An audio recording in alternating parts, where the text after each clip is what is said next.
Ladies and gentlemen, sports fans alike, welcome to another edition of Bill Swerski, Sports Talk Chicago. One of the couple, two, three best podcasts around. So sit back, grab yourself a cold one and a Polish sausage, park your keister in the French room, and listen to Bill Swerski, Sports Talk Chicago. In Chicago, you know that all sports rock. The Bears, Hawks, Bulls, Cubs, and Sox. Pick your favorite, you can choose, as long as the Packers lose. For everything you need to know, it's Bill Swerski, Sports Talk Chicago. Bill Swerski, Sports Talk Chicago. Hey everybody, welcome to another edition of Bill Swerski, Sports Talk Chicago. This is your host, Sean.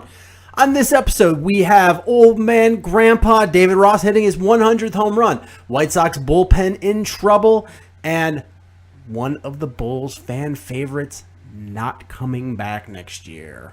All of this and more on this episode of Bill Swerski Sports Talk Chicago. But first, we'd like to thank our sponsor, the Rockford Ice Hogs.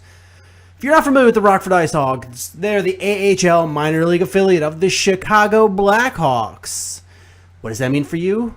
You get to see the stars of tomorrow today at family-friendly, affordable prices.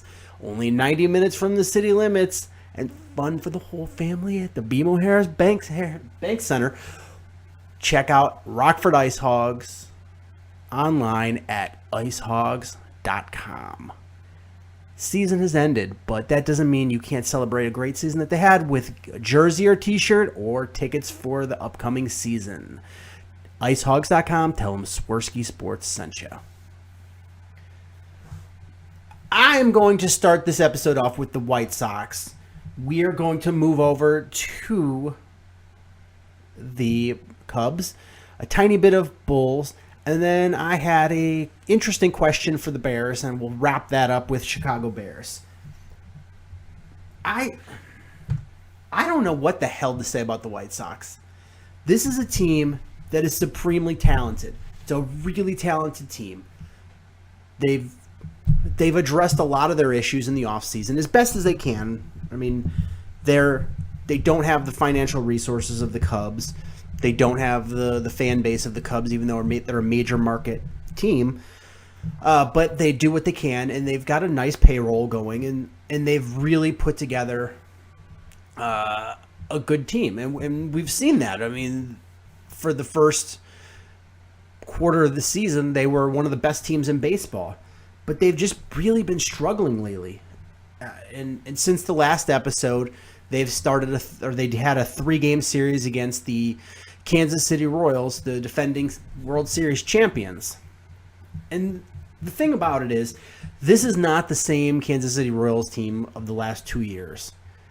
The 2 years ago being the hotshot upstarts, and last year being an established team. This year they've lost some players to free agency. They've lost some players to injury. They are not the same team.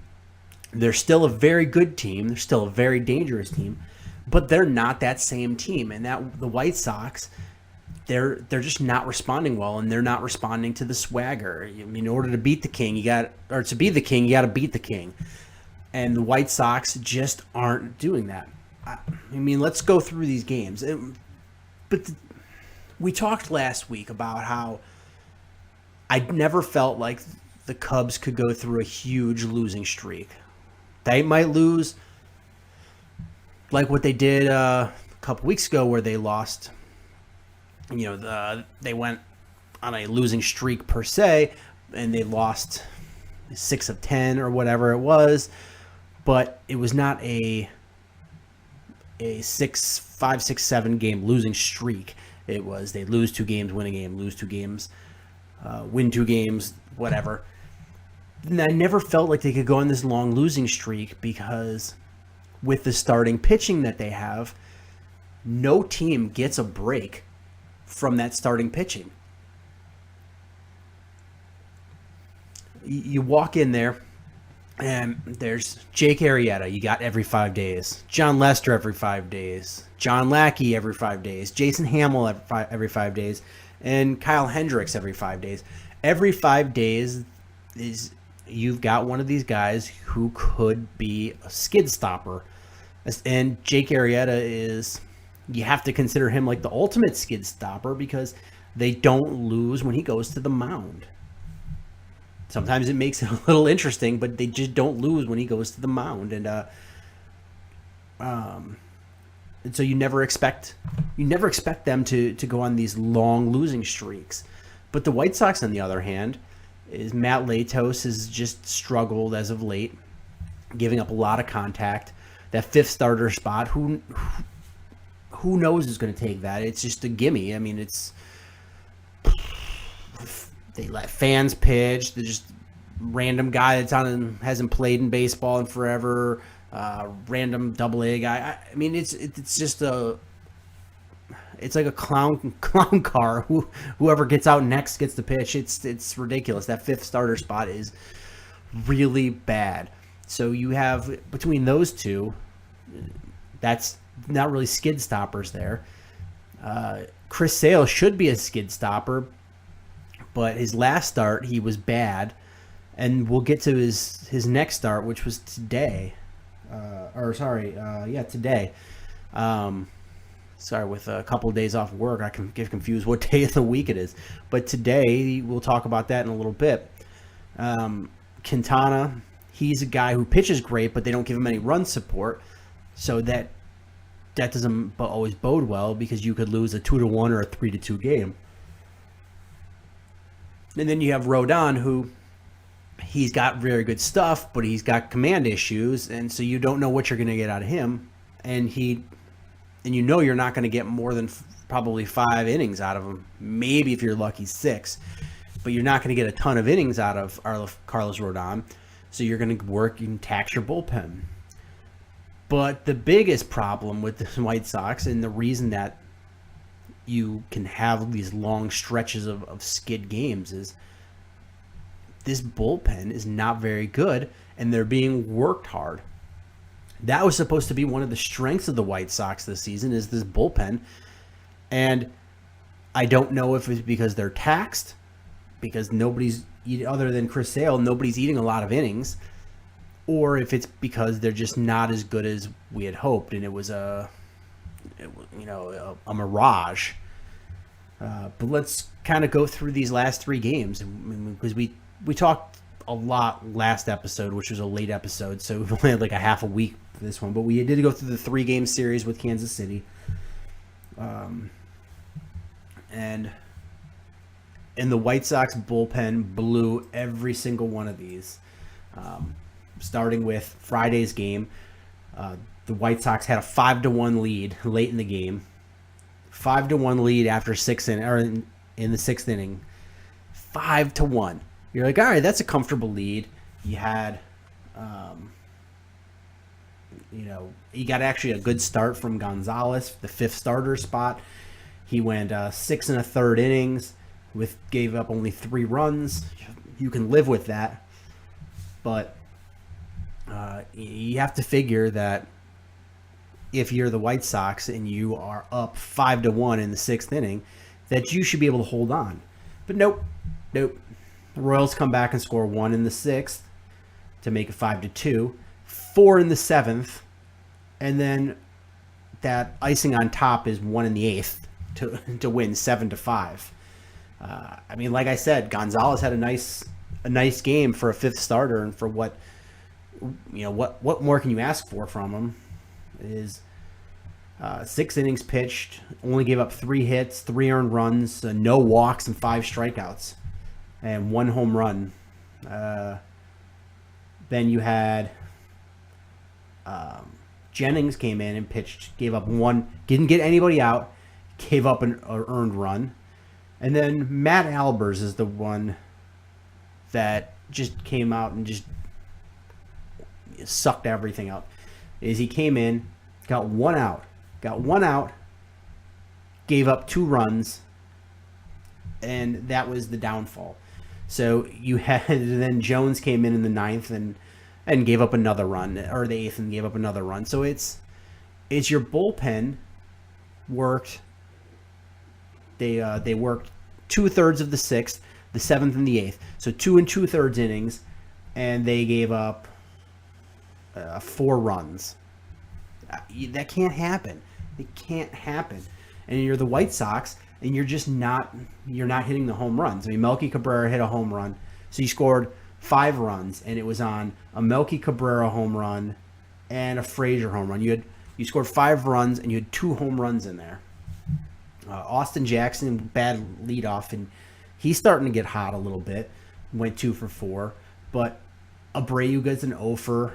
Frazier has 1 hit, and it's that home run it's a solo shot. Melky Cabrera, he gets a grand slam. So it's all of your runs are scored on home runs. You're not getting guys on, and this is a. I don't even know. You're not getting guys on base. You're not walking. The White Sox had that whole game. Frazier got 1 walk. You had 1 walk the entire game. So you're not getting guys on base by that. Your leadoff hitter's batting .247. Your number 3 hitter is batting .235. He got a lot of home runs, but he's batting .235. And you've got Abreu who's batting cleanup at .253. You're not hitting for average. You're not getting on base from walks, and your bullpen can't pitch their way out of a wet paper bag. White Sox fans, I've got several emails where White Sox fans are calling for Robin Ventura's head, and a few people are calling for Ozzie Guillen to be hired again. What do you want out of Ventura? I keep hearing, he's the guy who's choosing who goes into the bullpen. It doesn't matter who comes in from the bullpen. They're not getting guys out. I mean, every day it's just been somebody different. It's Nate Jones. It's Robertson. It's Albers. It's Jennings. Their whole bullpen is terrible right now. They're not getting guys out. If you're not getting guys out, it doesn't matter who you put in. It just really doesn't matter. And if your guys aren't going up there and getting hits, who else do you have? The Cubs at least have guys on their roster and guys in the minors that they could bring up if people on the major league roster are not hitting. But what can Robin Ventura do? He's got a limited roster. He's got who he's got, and his bullpen is his bullpen.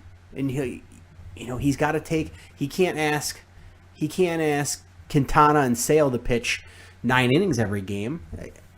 You can't expect that. I think Robin Ventura is a good manager? No, not at all. I don't think he's a good manager at all. But you can't blame this on him, and you can't put him in a position where for the first several weeks of the season when they were the second best team in baseball behind the Cubs and they were winning all these games, you can't be like singing the praises, and then suddenly once things start going a little bit south is to tear on Robin Ventura. You can't do that to him. The guy is he a great manager? No, but he's the manager of this team, and you can't blame him for everything. There's certain things that if he pulls a guy that's still hot to put in a bad bullpen, all right, you can blame him for that. But if you have your starter, like Friday's example, if you have Gonzalez who's finally starting to show a little gas at the end of the game, or at the end of his game in the 6th inning, you got to pull him out. You got to, because then he's going to give up the runs because he's going to be out of gas. So you put in a fresh bullpen. Well, they're taxed, but they're coming off the bench or out of the bullpen, throw some innings, get a couple of guys out, and they just can't do it. They can't do it. I mean, between Jennings, Albers, Duke, and Jones, they combined for 5 outs. 5 outs and 4 runs. That's pathetic. It's absolutely pathetic. You can't blame that on him. He's not a good manager, and they have to consider somebody else with this team because their window's closing. But do you pull the trigger right now? No, I don't think so. Especially when you've got the guys on his side. This is a White Sox team that's got some fire in their belly that they didn't have last year. They're going to turn this around. they need a break. I told you a couple weeks ago that this was going to be a really tough stretch for them because they had almost no games off in a long stretch. They had one day off. Now they faced the Kansas City Royals. This team just needs to regroup, and once they get that a day or two off in a row, watch, this team is going to come back. They're going to win a series, get that fire back in them. They're going to get that winning streak back going. They're going to get their confidence back. It's going to be okay. And part of it is going to be getting this bullpen rested. Maybe it takes a Quintana eight and a third innings, and they just have come in and get 2 outs. Maybe that's what they have to do. But this team is not a bad team. They're just hitting a really rough stretch after a really rough stretch of games. Saturday's game was the heartbreaker right here. I mean, they were all 3 games were heartbreakers for the White Sox, but this was the heartbreaker of heartbreakers. You're up 7-1 in the 9th inning. You're up 7-1. You have to like your odds there. You just have to. And you had a great hitting day. I mean, it was everybody's hitting for the White Sox. Saladino had 2 hits, 3 RBIs, a home run. Avi Garcia had 2 hits, 3 RBIs, and a home run. Brett Laurie had 2 hits. Austin Jackson had 3 hits. You got a nice start from Carlos Rodon. He pitched 5 innings, 1 earned run, 2 walks, and 3 strikeouts. And then Dave Robertson comes in and should be able to shut this down. He's even got this big cushion of 6 runs. Just don't give up 6 runs. You should give up less than 6 runs. Come in there, get 3 outs and less than 6 runs. We win this game. And then Sunday we have Chris Sale in the bump to win this series and turn everything around. We stay in first place. That's what we do. Dave Robertson, go out and take this one home. Dave Robertson gave up 6.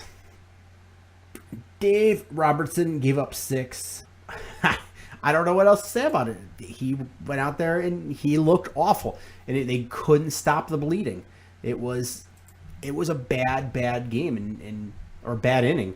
It was one of those things that you just watch happen in slow motion, and you're just like, just stop. If you want to throw in the towel, you want to stop the bleeding, you got to, and you can't do it.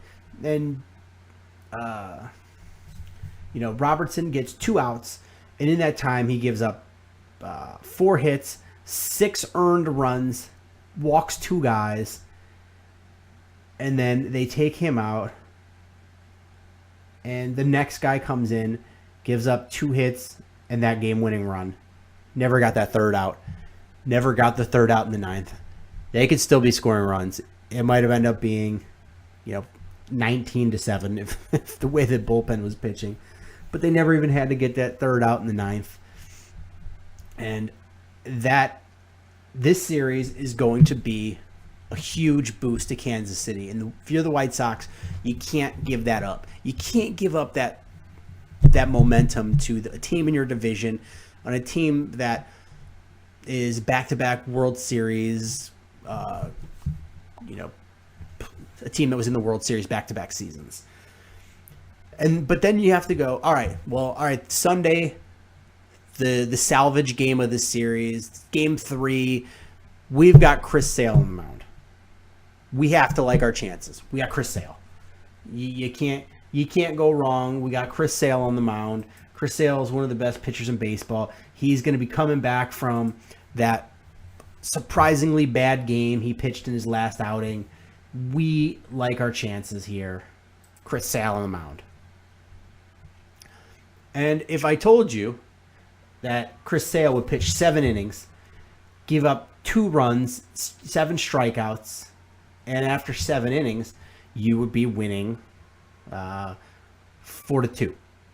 You're up 4-2, and after 7 innings, with Chris Sale on the bump, you have to like your chances. You have to like your chances, right? Then promptly, after he comes in, Nate Jones comes in, gets one guy out,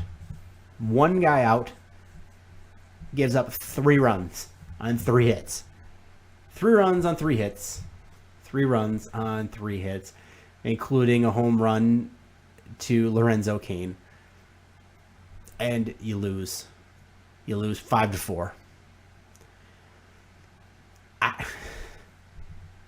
It's so incredibly frustrating because this is a good team. But there's a lot of things that they need to improve on, and there's things that they need in order to get over this hump and make it to be a competitor come October. No, we keep harping at it. They're going to have to be creative to find a bullpen arm. They have to be. The Cubs are lucky because they've got 3 guys that are, you can consider them borderline starters, spot starters if you need them, long relievers, but they're very versatile. In Trevor Cahill, who could be a starting pitcher in a lot of rotations, Travis Wood, who was a starter, and Adam Warren, who again was a starter. Those 3 guys who could come in there and do spot starts. But because you have such a good rotation, you can move them to be bullpen guys and give you, if somebody gets injured or has a rough game, you can have them eat these innings because they're innings eaters. White Sox, you really don't have that. You've got some arms that for some short runs, but if you would have guys that are legitimate starters, you would be having them as your 5th starter right now. So the White Sox are going to have to be creative to find more bullpen help. They're going to have to do something to get more innings from their starters. Carlos Rodon had a great game on Saturday, but he pitched 5 innings. You can't just pitch 5 innings. You can't consistently do that. Chris Sale gives you 7 or 8, sometimes 9. But when you have Gonzalez, who only gets 6, Sale or Rodon, who's giving you 5, you're going to burn out this bullpen that's already burnt out. You can't do it. So you're going to have to be creative to get more arms. You're going to have to squeeze more innings out of your starters. And that's going to have to be more efficient in their pitches because you're not going to go higher pitch count. They're just going to be more efficient in their pitching. Get more guys out without working the high counts. Your bats, they're going to have to get better plate discipline. They just have to. They got to get on base. With those batting averages, if you can get on base through walks, you'll be like the Cubs and score runs. Cubs aren't hitting very great, but they're scoring a lot of runs because they have guys on base and they're getting timely hitting. The White Sox have a lot of home runs. They've got their lineup is full of guys that can hit home runs. Eaton can knock one in if he needs to. Frazier's a great home run hitter. Cabrera's a good home run hitter. Abreu's a good home run hitter. Laurie's got some pop in his bat. And Avi Garcia's got some pop in his bat. You've got guys that can knock it out of the park, but you need to have guys on base. You can't have Todd Frazier hitting solo home runs every time he hits a home run. And you need to get that left-handed RBI bat in there, and you need to find a 5th starter somewhere. If that means you lose an eligibility year and you bring up somebody from the minors, you got to do that. But this team, you can't waste this. The White Sox, their pitching coaches have to work with this bullpen. They got to get more out of their starters. Robin Ventura's got to be he's got to be smarter about who he's putting in and the situation he's in. And maybe he's going to have to let his starters work some struggles out in those twilight innings of a starter, in those 6th innings or so, and let those guys struggle a little bit because his bullpen is really struggling. And it's not going to get any easier for the White Sox because then they don't get a day off. They start right again tomorrow facing the New York Mets. And I mean, luckily they start this series out against Matt Harvey, who hasn't been the Matt Harvey of last year. He's 3-7 with a ERA north of 6. So if you're going to get to a guy, you're going to get to a guy, and they have Quintana on the bump, who's got a sparkling 2.22 ERA. You got to like the White Sox chances of that, as long as they don't get to the bullpen too early. Quintana's going to have to work it deep, but again, you don't have the luxury of regrouping, have a day off to regroup. You start right again with the Mets, who are right there with the Cubs as the class of the National League. But let's move on to the Chicago Cubs, who are having the exact opposite situation that we have going on the South Side. Is the Cubs they had a great series since we had the last episode. Is they had a 3-game series against the Philadelphia Phillies, and last year the Phillies came in and swept the Cubs, including a Cole Hamels no-hitter, and that was the last game the Arrieta lost to the Cubs pitched. So if you're the Cubs, this is even though you're a much better team than the Phillies have been quietly a nice upstart team, a team that everyone assumed was going to be bad this season, but has played fairly well and has gone on nice streaks on their own. And it's a team that beat you last year. So didn't know what to expect with them coming into town, but the Cubs got the sweep. Some notes is you had Jason Hayward. Not only is he looking healthy, but he's actually starting to hit, which is a great thing. So we will go through these 3 games quickly. The first game was a little bit rain shortened. They didn't complete the game. John Lester came in and had a sparkling game. His last outing, he was abysmal and got shell-shocked. This game he came in and was magnificent. 6 1/3 innings pitched, sprinkled 6 hits through there, 1 earned run, only 2 walks. Soler had a monster home run, and Grandpa David Ross got his 100th home run. Congratulations to David Ross. He is just a fantastic guy. You wish him nothing but success, and I love that he's been such a good leader on this team.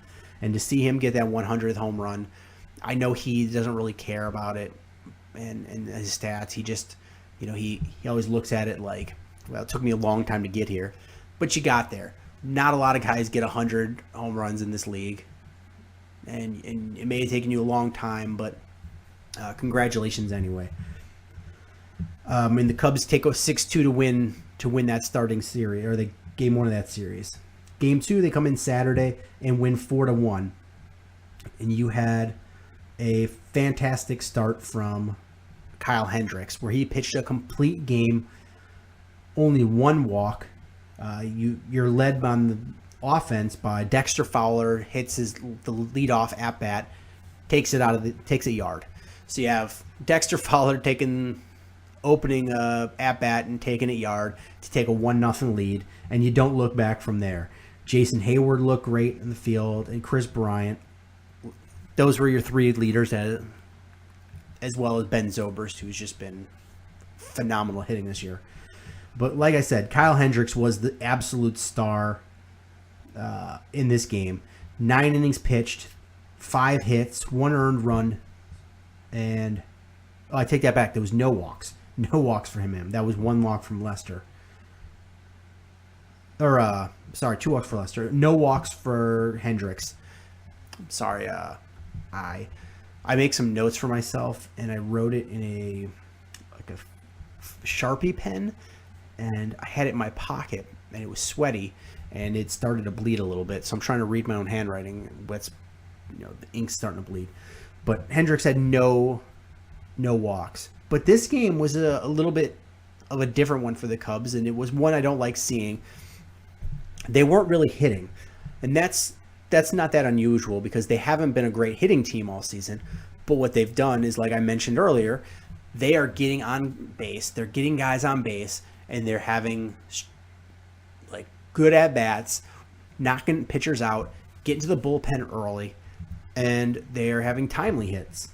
But this game, they're not getting hits. They only got 1 walk this whole game. So only 1 walk, and they're not hitting. it was a real struggle, and it really took a couple of guys to knock runs in to be able to win this game, and that was Hayward, Fowler, and Bryant.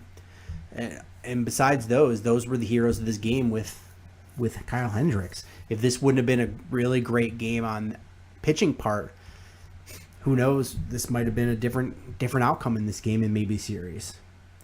And then Game 3, which was today, you have the Cubs come out and win 7-2, and John Lackey came in and pitched another sparkling game. 7 innings pitched, 1 run, which is a solo home run, and only 4 hits. And the Cubs bats came to life in this one. Basically, the top 6 in the order all came to life. And the Vince Velasquez, who was pitching for the Phillies, he had, a little bit of an elevated ERA. Nothing terrible, but nothing spectacular. But he had been 5-1 going into this game.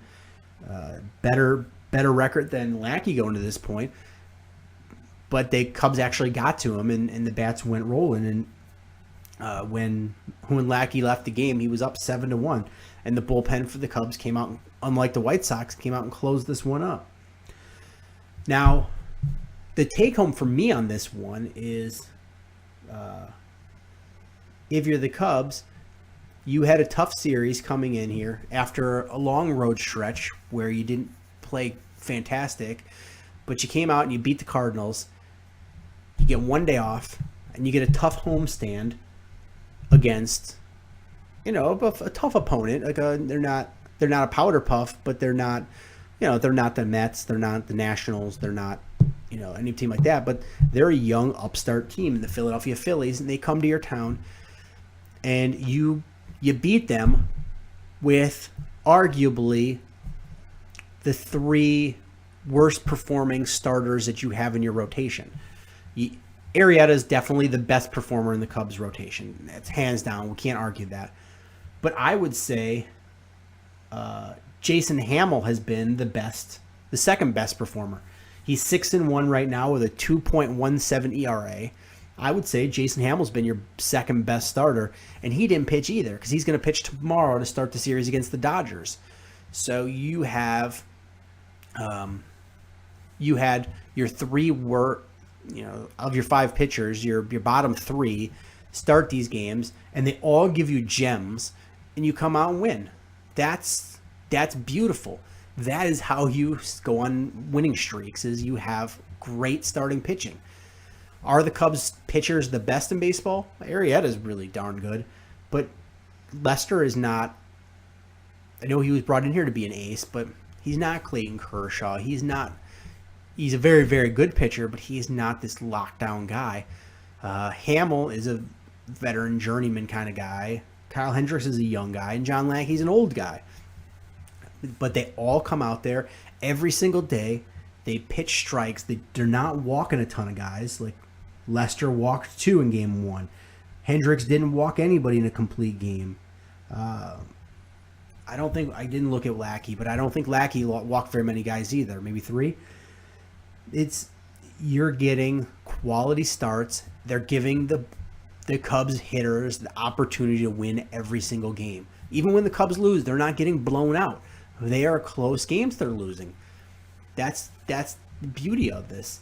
And now, because you just swept a series against the Phillies at home with your bottom 3 guys, you get to start off the Dodgers series. And the Dodgers are a struggling team, but they've got the talent to be good.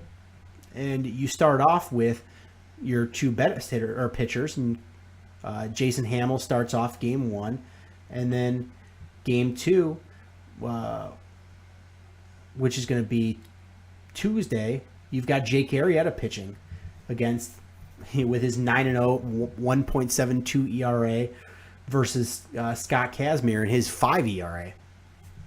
So you start off that next series with the 1-2 punch, and you like to figure that this could be the start of a very long winning streak. You're already a team that's in the standings. You've got a big lead in the division. That's all it takes. You don't have to be the best record in baseball. You just have to have the best record in your division. And the Cubs have a 6.5 game lead in this division. 9.5 on St. Louis. And the Cubs are on a 5-game winning streak. And against those Dodgers team, Dodgers are struggling a little bit. They're not a bad team. They're 27-24, but they're only 6-4 in their last 10, and they've shown a lot of weakness. And against Hamill and Arrieta, anything could happen. It's baseball, but you like Cubs' chances. They're already on a 5-game winning streak, so you really like the way the Cubs are pointing up in here. Easily the best record in baseball with a 7.08 winning percentage. The Cubs have a 0.708 winning percentage. The next best in baseball is San Francisco at 615. So the second best record in baseball, the Cubs have a 4-game lead on. I like that. I really do. I like the way this Cubs team is playing, and it's sad to see the White Sox with the arrow pointing south right now, but it is nice to see how north a Cubs team that's 34-14 right now, but how their arrow is still pointing up. And that's without a big bopper in their bat in Kyle Schwarber. And you just hope that the Soler can keep building on that big home run from Friday and start to turn it around, because if they can get him to be at least a solid bottom of the batting order kind of guy, batting 260, 270, I think that would be pretty solid. If you can get from him, this team is going to be really tough to beat. And now that you see that Jason Hayward is starting to turn it around a little bit, I like where this is going. I think that's really all I have about the Cubs. And I want to move it over to, we're almost done here, is the Bulls quickly.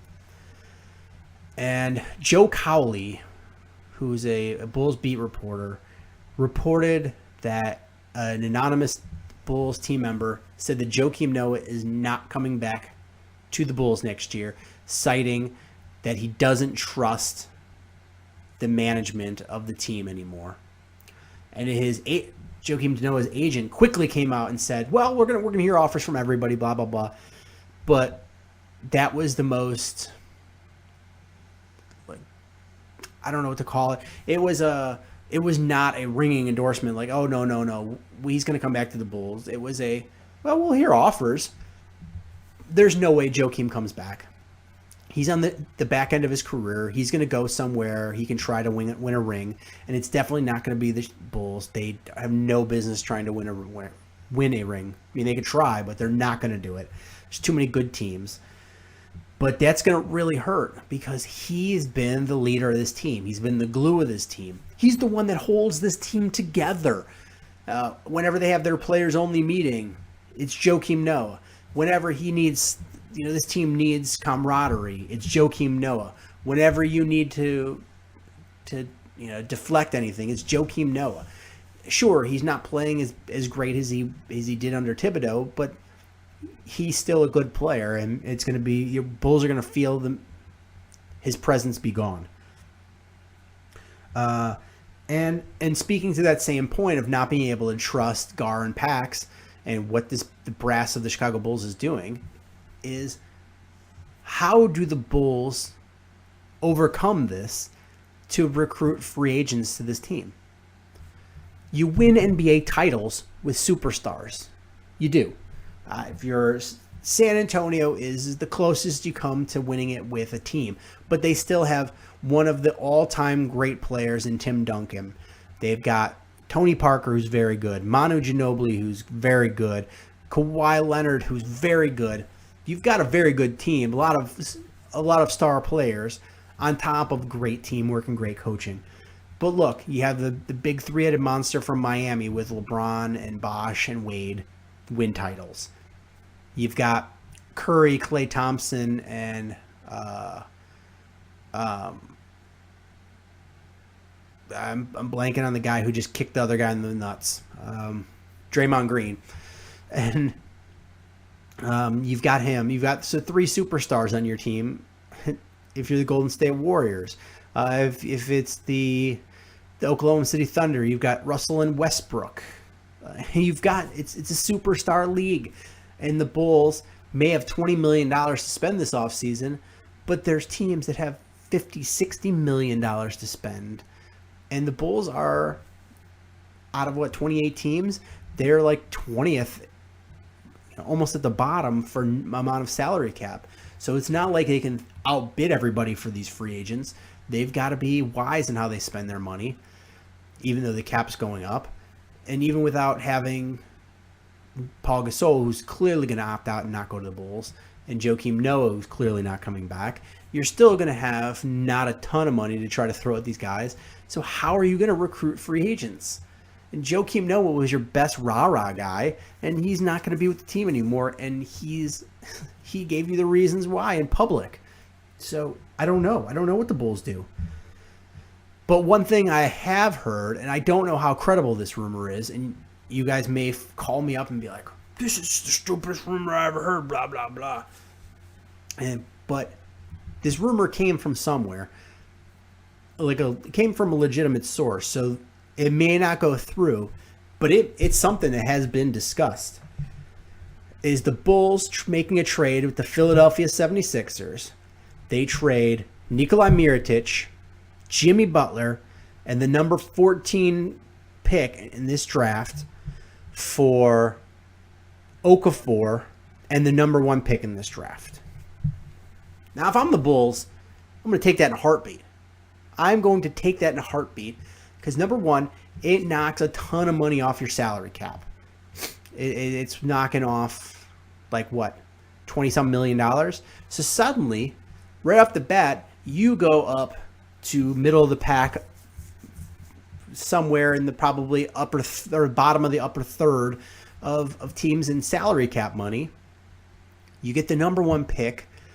Suddenly, you might become enticing to a free agent to come over to you.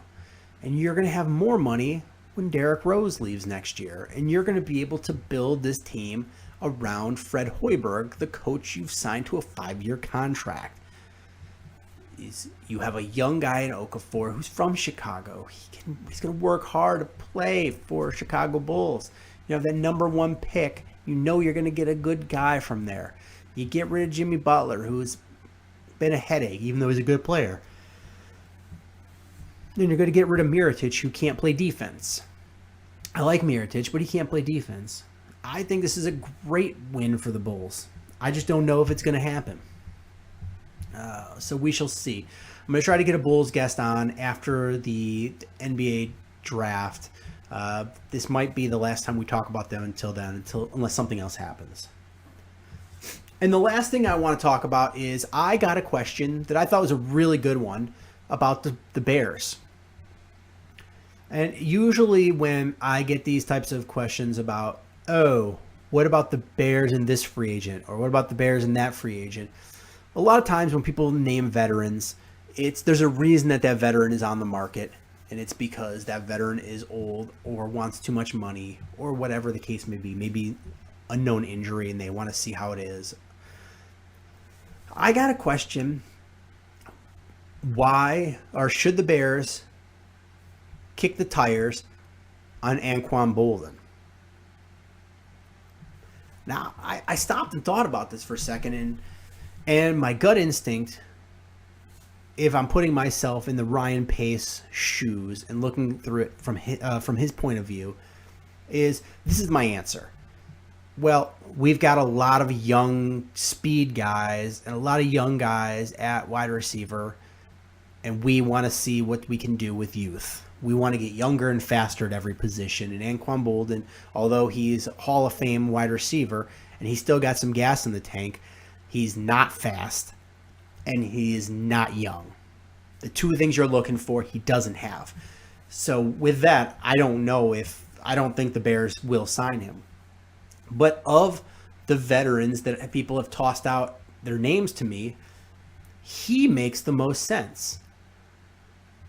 This is a guy who's going to go to the Hall of Fame. He's an absolute wonderful guy to have in your locker room. He's going to mentor. He knows he doesn't have a lot of years left.